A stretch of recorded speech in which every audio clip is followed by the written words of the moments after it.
Hello student. So today I am going to discuss about class 10th chemistry chapter first chemical reaction and equation. So uh, which topic in chapter we will study? So first of all topic number 1 is chemical reaction first, second is chemical equation, and third is valence chemical equation, and fourth is type of chemical reaction, and fifth is corrosion and transitivity. So student, here we study first topic is what is chemical reaction. So chemical reaction क्या है? आप लोगों ने देखा होगा कि जैसे क्या होता है हमारे अराउंड में, हमारे चारों तरफ बहुत सारी ऐसी चीज़ें, बहुत सारे ऐसे इंसिडेंट होते हैं जो केमिकल रिएक्शन होते हैं। वो कुछ ना कुछ रिएक्ट करके दूसरे सब्सटेंस में कन्वर्ट हो रहे होते हैं, बट उन पर हमारी नज़रें नहीं जाती हैं, उनको हम एनालाइज नहीं कर पाते हैं। जैसे बहुत सारे एग्जांपल है। First example like that milk is left at room temperature and grapes fermented make wine and alcohol, and third is respiration, fourth is rusting of iron, and many more. So here uh, first of all what is chemical reaction? So chemical reaction mainly क्या होता है? So chemical reaction is the process by which two or more substances react with each other to form new substance with different properties. Okay, so here हमने क्या देखा कि reactant यानी कि जो आपका रिएक्टेंट ए एंड बी है, दो सब्सटेंस रिएक्ट करेंगे आपस में. Okay, react with each other and they will give product C. So these are called chemical reaction. Okay, and so chemical reaction हम कैसे बोलेंगे? केमिकल रिएक्शन की कुछ और चीज़ों को कैसे हम पहचानेंगे कि ये केमिकल रिएक्शन हो रहा है या केमिकल रिएक्शन हो चुका है? So these are following changes to determine that the chemical reactions takes place. So first is change in state. Means अगर आप देखते हैं रिएक्टेंट ये ए से बी में जा रहा है, यानी कि रिएक्टेंट आपका जो ए है वो प्रोडक्ट बी में जा रहा है, और रिएक्टेंट का जो स्टेट है वो सॉलिड इन नेचर है एंड प्रोडक्ट का जो स्टेट है वो लिक्विड इन नेचर में हो गया, तो यहाँ पर स्टेट चेंज हुआ है. So these are called chemical reaction. Okay, so second is change in color. Means these are in activity number 2 NCERT. So इसको हम अभी बाद में बताएंगे. सो हम यहाँ पर देखते हैं चेंज इन कलर. मीन्स अगर कोई रिएक्शन हो रहा है, ठीक है, कोई केमिकल रिएक्शन हो रहा है, सॉरी, कोई अगर रिएक्शंस हो रहा है और वो कलरलेस, मीन्स जैसे हमने यहाँ पर एग्जांपल दिया हुआ है कि लेड नाइट्रेट कलरलेस है. ओके, लेड नाइट्रेट कलरलेस है. जब हम क्या करते हैं कि जैसे मान लीजिए ये हमारे पास टेस्ट ट्यूब में PbNO3 whole twice, this is lead nitrate, और ये आपका क्या है? लेड नाइट्रेट कलरलेस होता है, कलरलेस. ओके, सो अब इस कलरलेस प्रॉपर्टी में हम क्या करेंगे? पोटेशियम आयोडाइड, जैसे ही इस पोटेशियम आयोडाइड को हम लेड नाइट्रेट में डालेंगे, सो इसका जो नेचर होगा क्या हो जाएगा? कलरलेस से ये इसका जो क्या हो जाएगा नेचर? येलोइश कलर हो जाएगा, येलो कलर का हो जाएगा. ओके, सो हम यहाँ पर देखते हैं येलो कलर का लेड आयोडाइड बनाता है. सो हम कह सकते हैं कि कलरलेस से कलर दे रहा है, मीन्स यहाँ पर रिएक्शन हुआ है, और these changes are called chemical reactions. So student, I hope you well understand. So third is evolution of gas. Means अगर मान लीजिए कोई रिएक्शंस हो रहे हैं, जैसे हम आगे अभी बहुत सारे रिएक्शंस करेंगे इस chemical reaction and equation chapter में, बहुत सारे ऐसे रिएक्शंस करेंगे, तो हम समझेंगे कि कई सारे से जैसे कि मेटल है, मेटल का अगर रिएक्शन हम एसिड के साथ कराते हैं, ठीक है, metal react with acid like H2SO4 and sulphuric acid and और HCl hydrochloric acid, then evolve gas, तो ये गैस इवॉल्व करता है। तो इस केस में हम देखते हैं कि गैस का इवॉल्व होना ये हमें बताता है कि यहाँ पर रिएक्शंस हो रहा है या हो चुका है, ठीक है। So these changes are called chemical reaction. And next is change in temperature. Temperature में भी चेंज होगा। सपोज हमने एक कॉनिकल फ्लास्क, अभी इसके बाद में हम एक्टिविटी नंबर बताएंगे, एक्टिविटी नंबर 3 एनसीईआरटी का एक्टिविटी, तो उसमें बताएंगे कि रिएक्शन के दौरान टेम्परेचर में भी वेरिएशन आता है, टेम्परेचर में चेंज आता है, उस टेम्परेचर के चेंज को भी हम केमिकल रिएक्शंस कहते हैं। So student, I hope you will understand कि अगर चेंज इन स्टेट हो रहा है, यानी स्टेट में चेंज हो रहा है तो केमिकल रिएक्शंस होगा, अगर कलर में चेंज हो रहा है तो केमिकल रिएक्शन होगा, अगर गैस इवॉल्व हो रहा है तो केमिकल रिएक्शंस होंगे, और अगर टेम्परेचर में भी कोई वेरिएशन आ रहा है तो वो भी केमिकल रिएक्शन होगा। So second page here, suppose daily life, this is daily life example, daily life example of chemical reaction, chemical reaction, okay। So here student, milk, first is milk is left at room temperature, room temperature during summer, summer में गर्मियों में क्या होता है कि milk room temperature पर अगर हम काफ़ी देर रख दें तो उसमें माइक्रो ऑर्गेनिज्म काफ़ी जनरेट हो जाते हैं, माइक्रो ऑर्गेनिज्म ग्रो कर जाते हैं, जिससे मिल्क खराब हो जाता है या कह लीजिए लेफ्ट हो जाता है। तो ऐसा होता क्यों है? सो हमें ये पता है कि ऐसा इसलिए होता है क्योंकि मिल्क में क्या होता है, लैक्टोज, और लैक्टोज कन्वर्ट हो जाता है लैक्टिक एसिड में। सो स्टूडेंट, लैक्टिक एसिड, हमें पता है कि एसिड अगर दूध में डाल देंगे तो क्या होगा, सपोज नींबू अगर मिल्क में डाल दोगे तो क्या होगा, दूध पूरा फट जाएगा, ठीक है। So here lactose convert in lactic acid. And second is iron nail is left expose to humid atmosphere, means अगर हम आयरन को क्या करते हैं, जैसे हमारे पास आयरन है, आयरन नेल है, आयरन में हमने देखा, जैसे हमारे पास एग्जांपल यहाँ पर हम दिखा दे रहे हैं, iron nail is left expose to humid atmosphere. Here 3 test tube for experiment, test tube A में हमने क्या किया है, वाटर लिया एंड यहाँ पर आयरन नेल हमने डाल रखा है, ओके। अब इसमें हमने कॉर्क लगा रखा है, ये है कॉर्क।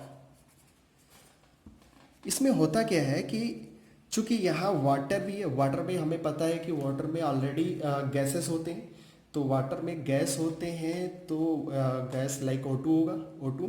सो इनको इस नेल को क्या ह्यूमिड, यानी कि ह्यूमिडिटी भी मिल रही है, गैस इसके एयर भी कांटेक्ट में, तो इस प्रकार ये जो आपका फर्स्ट ट्यूब ई का नेल है, ये क्या होगा, इसमें रस्टिंग दिखाई पड़ेगी, ठीक है। एंड ट्यूब बी में हमने क्या देखा कि ये जो वाटर है ना, इसको हमने क्या किया, बॉयल कर दिया, और बॉयल करने पर क्या होता है, एयर वहाँ से उस बॉयल्ड वाटर से एयर क्या होता है, लेफ्ट होता है, खत्म हो जाता है। सो अब इस केस में क्या हुआ, इस वाटर के सरफेस पर हमने ऑयल के ड्रॉप को डाल दिया। सो हमें पता है कि ऑयल क्या करता है, ऑयल वाटर के सरफेस पर रहता है, तो वो एयर को अंदर आने नहीं देता, यानी कि किसी भी प्रकार के एयर को अंदर आने नहीं देगा। सो इस प्रकार ये जो नेल है ना, नेल का कांटेक्ट नहीं हो पाएगा, किसी भी प्रकार के एयर के साथ कांटेक्ट नहीं हो पाएगा, जिससे ये आपका जो नेल है इसमें रस्टिंग नहीं दिखाई देगी। सो थर्ड ट्यूब में हमने क्या देखा, थर्ड ट्यूब में हमने वाटर नहीं लिया है, बट क्या हुआ है कि इस थर्ड ट्यूब में अनहाइड्रस कैल्शियम क्लोराइड है, CaCl2। सो CaCl2 का काम क्या होता है, CaCl2 का काम होता है मॉइस्चर का को एड्जॉर्ब करना, यानी कि सरफेस केमिस्ट्री में क्लास 12th में आप पढ़ेंगे। यहाँ पर मॉइस्चर को एड्जॉर्ब करने का काम करता है कैल्शियम क्लोराइड। सो CaCl2 यानी एनहाइड्रस CaCl2 इस ट्यूब में जितने भी, इस टेस्ट ट्यूब में जितने भी एयर होंगे उन सभी को एड्जॉर्ब कर लेगा, और इस कारण इस नेल में भी किसी भी प्रकार की रस्टिंग नहीं होगी। सो एनालिसिस क्या होता है? एनालिसिस में हमने देखा कि ट्यूब ए में रस्टिंग नेल, ट्यूब ए में रस्टिंग होता है, क्यों? Due to air and moisture. And tube B में हमने क्या देखा? ट्यूब बी में do not rusting, why? So due to absence of air. And tube C की अगर बात करें तो do not rusting, why? So due to anhydrous CaCl2। So I hope you well understand. And next example is grapes get fermented. अब यहाँ पर क्या होता है? ग्रेप्स, हम चूंकि हमें पता है कि ग्रेप्स का फर्मेंटेशन करा के ही वाइन बनाई जाती है। अल्कोहल, ये बियर जिसे हम अल्कोहल बोलते हैं, या वाइन बोलते हैं, बियर, इन सबको हम ग्रेप्स को फर्मेंटेट करके ही बनाते हैं। अब फर्मेंटेशन का मतलब क्या होता है? तो फर्मेंटेशन का मतलब होता है सड़ाना। तो ग्रेप्स को सड़ा के हम क्या करते हैं? ग्रेप्स को सड़ा के वाइन या बियर को बनाते हैं। अब इसमें प्रोसेस क्या होता है? तो प्रोसेस ये होता है कि glucose react presence of east की उपस्थिति में, ईस्ट के प्रेजेंस में ग्लूकोज का रिएक्शन होता है और ये एथेनॉल प्लस CO2 बनाता है। ठीक है, एथेनॉल प्लस CO2 बनाता है। ठीक है, अब नेक्स्ट हम देखते हैं food gets in digested in our body. ये भी आपका केमिकल रिएक्शन ही है। फूड क्या होता है? जब हम फूड को इनटेक करते हैं, फूड हम भोजन लेते हैं, तो उस समय क्या होता है? भोजन डाइजेस्ट होता है और किस में कन्वर्ट होता है? Digest and convert into glucose. So glucose में कन्वर्ट हो जाता है। अब इस केस में हम क्या देखते हैं? नेक्स्ट देख, तो हमारे पास क्या हो जाएगा? रेस्पिरेशन। अब रेस्पिरेशन में क्या होता है? सो यहाँ भी केमिकल रिएक्शन हो रहा है। कैसे? सो हम यहाँ देखेंगे ग्लूकोज का रिएक्शन, अगर ऑक्सीजन जो हम इनटेक करते हैं, हम क्या लेते हैं? इनहेल क्या करते हैं? इनहेल हम O2 करते हैं, एक्सहेल हम CO2 करते हैं। सो हम जब O2 को इनहेल करते हैं तो वहाँ पर क्या होता है कि हमारे बॉडी में जो ग्लूकोज है ना, ग्लूकोज के साथ O2 रिएक्ट करेगा और CO2 बनाएगा प्लस वाटर और ATP। और मोस्ट इम्पॉर्टेंट ATP क्या है? एनर्जी। और इसी से हमें चुस्ती फुर्ती मिलती है और हम काम कर पाते हैं। सो स्टूडेंट, आपको समझना चाहिए, अगर हम ऑक्सीजन नहीं लेंगे तो फिर तो समझ ही जाइए आप क्या होगा। बट एक चीज़ हमें ये चीज़ समझ में आना चाहिए कि जब हम रेस्पिरेशन लेते हैं तो हमारे बॉडी के अंदर जो ग्लूकोज है, उस ग्लूकोज के साथ रिएक्शन करके हमें एनर्जी प्रोवाइड कराता है कौन? Oxygen. Okay, so next activity number first में देखते हैं magnesium.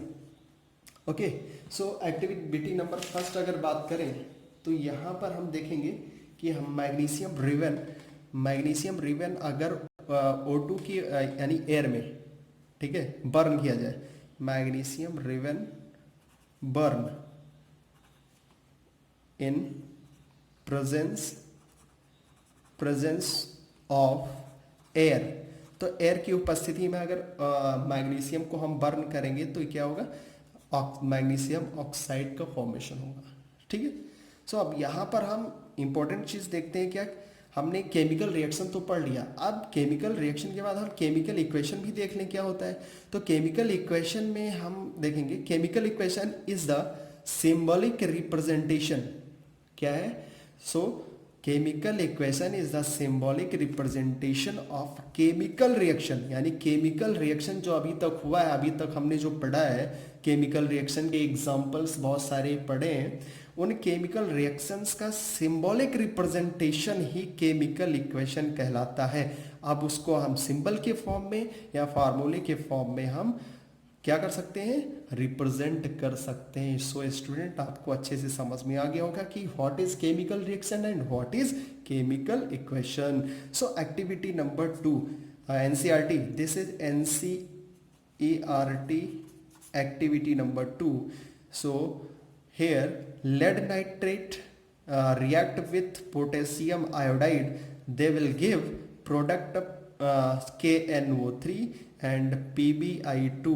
So here lead nitrate is colorless and lead iodide is colorful, means yellow color. Okay, so changes means colour का अपीयरेंस होना, ये बताता है कि यहाँ पर रिएक्शंस हुए हैं। Okay, so activity number 3, activity number 3 में हम देखते हैं NCERT, this is NCERT activity number 3। Here हमारे पास क्या है, this is conical flask, conical flask. अब कोनिकल फ्लास्क में हमने क्या किया है, डाइल्यूट H2SO4 लिया और इस डाइल्यूट H2SO4 में हमने जिंक के ग्रेन्यूल्स डाल दिए हैं, दिस इज जिंक ग्रेन्यूल्स। और जिंक के ग्रेन्यूल्स को जब हमने डाला तो हमें पता है कि मेटल है, जिंक क्या है, मेटल है, और H2SO4 क्या है, एसिड है। और जब मेटल और acid, when metal and acid react, when metal and acid react with each other they form ZnSO4 and H2 gas. यही चीज़ हमने अभी बताया था कि रिएक्शन, केमिकल रिएक्शन हम कैसे देखेंगे, तो इवोल्यूशन ऑफ गैस, यहाँ पर क्या हो रहा है, इवोल्यूशन ऑफ H2 गैस, किसका इवोल्यूशन हो रहा है, H2 गैस का इवोल्यूशन हो रहा है। सो स्टूडेंट आज ये हमारा फर्स्ट लेक्चर था class 10th chemistry chemical reaction and equation का। So second lecture, this is first lecture and second lecture हम नेक्स्ट डे अपलोड करेंगे। And thank you for watching.